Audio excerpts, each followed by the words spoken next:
Shalom sahabatku yang terkasih dan sehati dalam Yesus Kristus.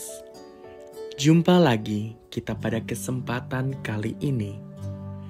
Mari kita siapkan diri dan hati kita untuk menjadikannya layak menyambut Tuhan, supaya kita bisa menjadi garam dan terang dalam kehidupan ini. Tentunya dengan bersama kita resapi Renungan Sabda Pendalaman Iman presented by BPK PKK KAJ. Bacaan dari Injil Yohanes bab 16 ayat 12 sampai 15. Masih banyak hal yang harus kukatakan kepadamu, tetapi sekarang kamu belum dapat menanggungnya. Tetapi apabila Ia datang, yaitu Roh kebenaran, Ia akan memimpin kamu ke dalam seluruh kebenaran. Sebab Ia tidak akan berkata-kata dari dirinya sendiri, tetapi segala sesuatu yang didengarnya itulah yang akan dikatakannya. Dan Ia akan memberitakan kepadamu hal-hal yang akan datang. Ia akan memuliakan Aku, sebab Ia akan memberitakan kepadamu apa yang diterimanya dari Aku. Segala sesuatu yang Bapa miliki adalah milikku. Sebab itu Aku berkata, Ia akan memberitakan kepadamu apa yang diterimanya dari Aku. Demikianlah Injil Tuhan. Shalom teman-teman sekalian terkasih dalam Tuhan Yesus. Di dalam masa Paskah ini kita sudah mendengarkan sabda Tuhan dari Injil suci menurut Yohanes bab 16 ayat 12 sampai 15, yang dalam renungan sabda Tuhan pendalaman iman hari ini saya mengambil tema yaitu mengundang roh kebenaran dalam hidup. Hidup adalah sebuah perjalanan. Kita dipanggil untuk terus melangkah sampai tujuan. Nyalakan semangat hidup dalam diri kita dengan mengundang roh kebenaran agar kita dibimbing ke dalam keseluruhan kebenaran. Teman-teman, bacaan Injil hari ini sungguh meneguhkan hidup kita. Terutama bagaimana ketika Yesus akan naik ke surga, memberikan suatu janji yang sungguh menguatkan kepada murid-muridnya yang merasakan kesedihan bercampur dengan hati yang hampa ketika Yesus akan meninggalkan mereka. Namun Yesus tidak meninggalkan murid-muridnya seperti yatim piatu sendirian di dunia ini. Teman-teman, mungkin saat ini hidup kita dipenuhi dengan berbagai kisah hidup yang kurang berkenan dalam hati kita. Bahkan akhir-akhir ini kita disajikan cerita-cerita yang membuat kita berpikir mengapa semuanya itu harus terjadi. Dari bacaan Injil hari ini, mari kita bersama-sama merenungkan apa yang dapat kita lakukan untuk mengundang roh kebenaran dalam hidup kita. Inspirasi yang dapat kita dalami dari Injil suci Yesus menurut Yohanes bab 16 ayat 12 sampai 15 dengan pertanyaan dua, yaitu yang pertama, apakah penting mengundang roh kebenaran dalam hidup? Yang kedua, bagaimana kita mengundang roh kebenaran dalam hidup? Yang pertama, apakah penting mengundang roh kebenaran dalam hidup? Dalam hidup kita seringkali diberikan pilihan-pilihan yang apabila kita salah memilih, maka kita akan mengalami kehidupan yang tidak sukacita, sehingga penyesalan menghinggapi hati dan pikiran kita. Seperti sharing saya ketika saya dengan istri berbeda pendapat dalam memilih solusi apa untuk mengambil suatu keputusan. Seringkali saya terperangkap dengan ego saya yang bukannya mendapatkan solusi, tetapi malahan timbul masalah baru. Saya seperti suatu pribadi yang hidup tidak tahu jalan-jalan yang Tuhan kehendaki. Situasi ini mengingatkan saya pada sebuah lagu pujian ini.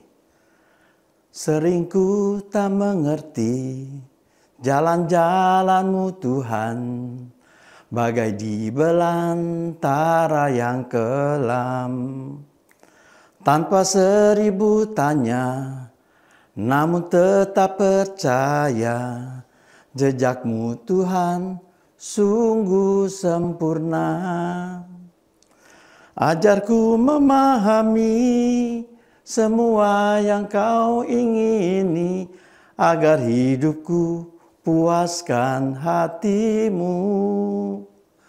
Bagi-Mu aku rela sepenuh hati menghamba, serahkan diri genapi karya-Mu. Teman-teman, lagu pujian tersebut sungguh meneguhkan saya dan sekaligus jawaban atas setiap masalah yang mungkin juga teman-teman saat ini menghadapi. Masalah-masalah dalam hidup ini. Sehingga kita dapat katakan, ya benar Tuhan. Bahwa dalam hidup saya ini sangat penting mengundang roh kebenaran agar saya dapat menggenapi karya Tuhan. Untuk itu, mari kita membuka hati kita dan katakan dengan iman, ini saya Tuhan, bimbinglah saya Tuhan, agar hati saya timbul jejak-Mu dalam roh kebenaran. Sehingga kita dapat lebih terbuka hati kita dalam menjawab pertanyaan kedua dalam resapi hari ini. Yaitu pertanyaan kedua adalah, bagaimana kita mengundang roh kebenaran dalam hidup?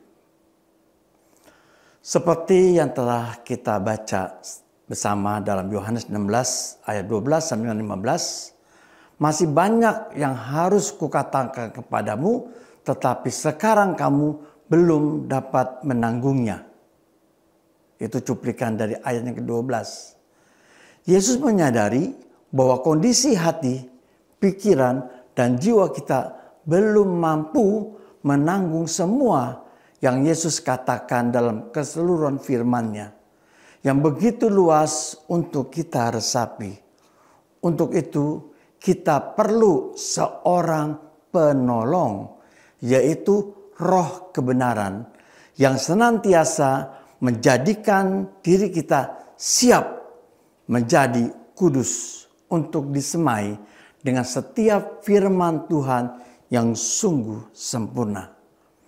Mari kita mengundang roh kebenaran dalam hidup kita seperti teladan yang dapat kita resapi, yang mana salah satunya kita belajar dari kehidupan Santo dan Santa. Kesempatan ini saya mau menceritakan bagaimana kehidupan seorang Santo Fransiskus Assisi yang dapat juga teman-teman baca kisahnya, yaitu seorang anak yang terlahir dari keluarga yang sangat kaya. Namun saat dewasa beliau mendengar suatu suara dalam hatinya agar beliau melepaskan semua hal duniawi yang melekat dalam kehidupannya dengan cara hidup yang radikal, yaitu hidup miskin, taat, dan suci dengan menyandarkan semuanya dalam rencana Tuhan. Bahkan di saat ada tantangan untuk mewujudkan apa yang menjadi kehendak Tuhan, Santo Fransiskus hidup di dalam keheningan untuk memurnikan pelayanannya dalam menggenapi karya Tuhan di dunia ini. Apa kata-katanya dari Santo Fransiskus Assisi yang kita dapat resapi bersama? Itu melalui doa yang kita kenal dengan nama doa Santo Fransiskus Assisi. Berikut ini. Tuhan, jadikan aku pembawa damai. Bila terjadi kebencian, jadikan aku pembawa cinta kasih. Bila terjadi penghinaan, jadikan aku pembawa pengampunan. Bila terjadi perselisihan, jadikan aku pembawa kerukunan. Jika terjadi kesesatan, jadikan aku pembawa kebenaran. Bila terjadi kebimbangan, jadikan aku pembawa kepastian. Bila terjadi keputusasaan, jadikan aku pembawa harapan. Bila terjadi kegelapan, jadikan aku pembawa terang. Bila terjadi kesedihan, jadikanlah aku pembawa sukacita. Ya Tuhan Allah, ajarlah aku untuk lebih suka menghibur daripada dihibur, mengerti daripada dimengerti, mengasihi daripada dikasihi. Sebab dengan memberi kita menerima, dengan mengampuni kita diampuni, dan dengan mati suci kita dilahirkan ke dalam hidup yang kekal. Amin. Teman-teman, doa Santo Fransiskus Assisi tersebut saya rasakan dan saya resapi bahwa semuanya itu pasti berasal dari roh kebenaran yang hadir dalam diri Santo Fransiskus Assisi. Karena beliau mengundang dengan sungguh-sungguh Roh Kudus, yaitu roh kebenaran. Seperti salah satu penggalan doa beliau, yaitu bila terjadi kesesatan, jadikanlah aku pembawa kebenaran. Oleh sebab itu, jika kita mengundang roh kebenaran dalam hidup kita, janganlah menimbulkan kesesatan, melainkan menjadi pembawa kebenaran. Diteguhkan pula dari Yohanes 16 ayat 13. Namun apabila ia datang, yaitu roh kebenaran, ia akan memimpin kamu ke dalam seluruh kebenaran. Marilah kita tutup resapi hari ini dengan doa bersama, dengan membuka tangan dan hati kita untuk menyembah Tuhan. Penuhiku dengan hadirat-Mu. Urapiku dengan minyak kudus-Mu. Dalam nama Bapa dan Putra dan Roh Kudus. Amin. Bapa yang bertakhta di dalam kerajaan surga, dan Bapa yang bertakhta dalam hati kami masing-masing. Terima kasih untuk Roh-Mu yang hidup, yang boleh kami terima dalam membimbing kami ke dalam jalan kebenaran yang sesuai dengan kehendak-Mu. Ajar kami Tuhan, agar kami terus berusaha, agar hidup kami dipenuhi dengan roh kebenaran dalam menuntun setiap langkah hidup kami. Amin. Dalam nama Bapa dan Putra dan Roh Kudus. Amin. Terima kasih, Tuhan memberkati.